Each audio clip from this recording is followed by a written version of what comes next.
The Iranians cannot sell their oil freely. The Iranians cannot access the markets freely. They cannot borrow, and their currency has been devalued in a manner that has never been seen in many parts of the world. And that has made the people begin to rise up. And they are rising up on a number of issues. They are saying we want greater freedoms. They are saying the economy is so bad that we want to see improvement. But the reality is that the economy cannot improve. And one can see that in the very reconciliatory messages from both the spiritual leader or the Ali Khamenei and President Massoud. The demonstrations have been going on for almost 3 weeks, but they are not coming out with violent language, if you may. And one of the things that they are now doing is to externalize the problem. They are saying, we know we have domestic problems, but we can see the hand of the United States of America. We can see the hand of Israel. And as regards Israel, you remember in the month of June, the year 2025, there was the 12-day war. And that war, in my view, has never been concluded. There was a very loose agreement, which was midwifed by the United States of America, and there is an armistice of sorts. But technically, Iran and Israel are at war. There is a younger population of Iranians who think that their country should be administered differently. There are economic problems. The remnants of the Pahlavi regime, and we are being told that one of the sons of Mohammad Reza Pahlavi is actually one of the prime movers of the demonstrations that are taking place in Iran now. Whether true or not, we do not know. We are being told that the Israelis are also somehow exercising some control via an invisible hand. We are told that the Americans are also present, and in the case of the Americans, they cannot escape indictment because their President Trump is saying, you touch any of the demonstrators and we are locked and ready to bomb you. So that is the situation in which Iran finds herself. And as we speak now, they are on high military alert. I know many commentators take the view that what happened in Caracas cannot happen in Tehran. But even if it is not an exact replica of what happened in Caracas, the Americans are capable of entering into that space and creating a vacuum, therefore. And if a vacuum is created, then what will ensue is chaos, and we don't have to look far. When Saddam Hussein was eliminated in Iraq, you've never seen Iraq go back to factory setting, if one may use that metaphor. So Iran finds herself in a very difficult situation because of a combination of legitimate domestic problems, a constitutional crisis, and external problems, which all conjoined only spell one word: danger. You know, whenever you see a country going through a crisis of the kind that we see in Iran, it means that institutions are no longer responding to the needs of the people. So as it is now, there is appetite for change. For some people, there's even nostalgia for the old regime, which is very human. And all these factors then legitimize and justify the kind of calls that we see from the United States of America that this is a tired administration. And of course, the word that the United States of America and Western Europe always use is democracy, a one-size-fits-all Eurocentric, Americocentric model of governance. And the younger generation are responding to this rhetoric. And I hear some of them saying, what we want is change. will deal with what change brings later. A dangerous thing to say, because history is consistent in telling us that when you make change and that change is not orderly, restoring order can take time. But that is an intellectual debate which does not respond with real politique. Real politique is that the Americans would want to see a totally different administration in Tehran. The Israelis would want to see a totally different administration in Tehran, and for specific reason.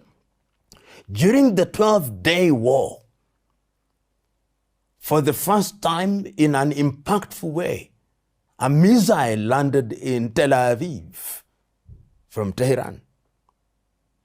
Missiles supposedly supplied from Tehran emanated from Yemen. So in the context of geopolitics, Israel sees Iran as the only viable threat, which is so close to nuclear capability, and that if you neutralize this regime, then you kill that possibility. And remember that the Americans also bombed some of the facilities, and they think that this is an unfinished business. So when they talk about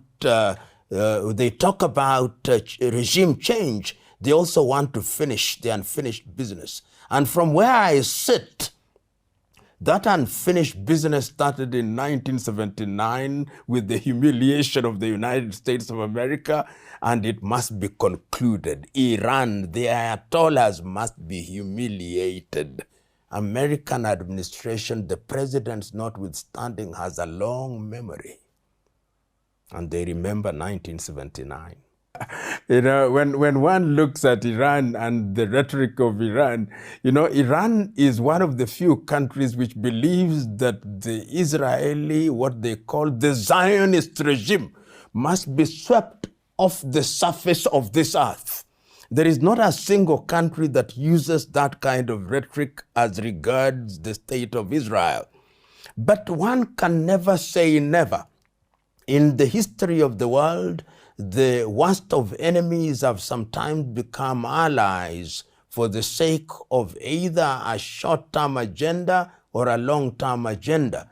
And who knows that even as between Iran and Israel, there may come into place administrators or administration that see the bigger picture and recognize that for the sake of peace and relative stability, they ought to have a détente or a rapprochement, and that is what will serve the both of them, because there is also wariness of war. The Israelis are wary of war. The Iranians also want an economy that is vibrant and thriving, and that can only be achieved in the absence of conflict.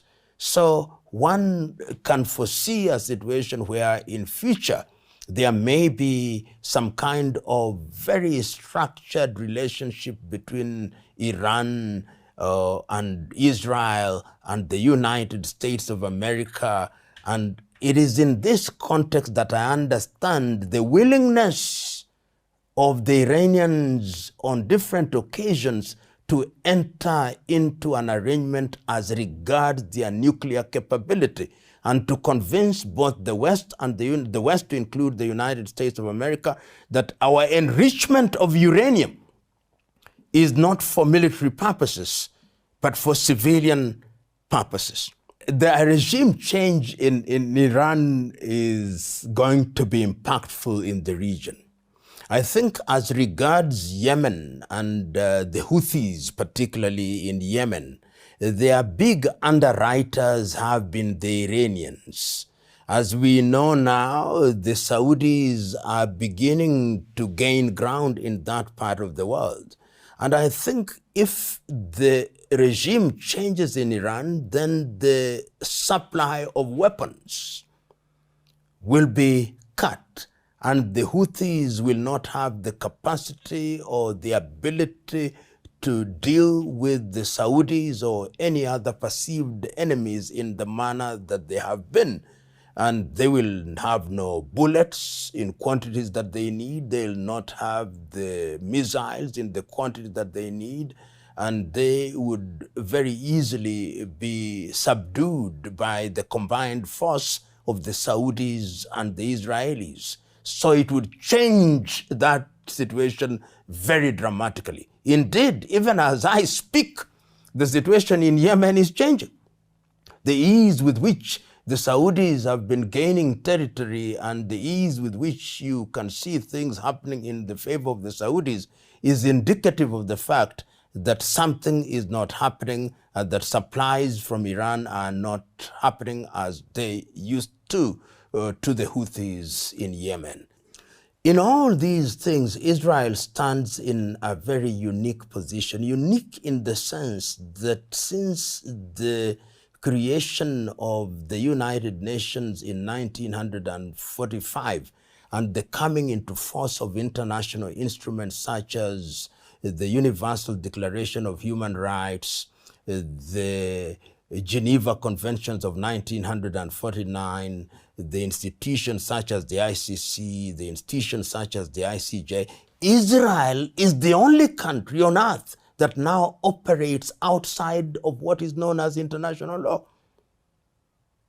They are not subject to it, not because they are exempted, but they simply believe that the state of Israel is unique and cannot be subject. So when all these happens, I think the Prime Minister of Israel and those who are in support of extremism in Israel will come and say, we told you, we are the chosen people.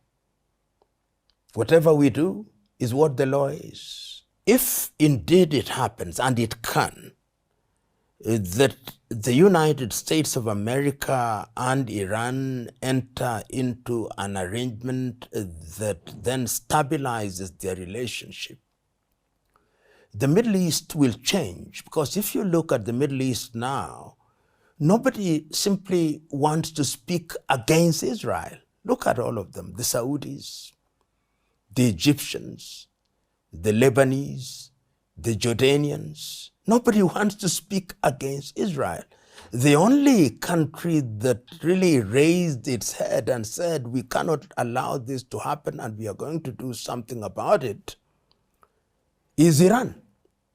So you take Iran out of the equation, then Israel rules the roost and does so in the manner that it prescribes and implements, and nobody can do anything about it. Look at Syria now. The leader is now doing what America wants him to do. And when the Israelis want to bomb, when the Americans want to bomb, they do it at will. Right now, as we speak in the Middle East, the Beirut government is already saying that we are moving south to disarm Hezbollah. And of course, the Jordanians have nothing to say. So eliminate Iran from the equation. Israel is the dominant power, doing what they want without consequence.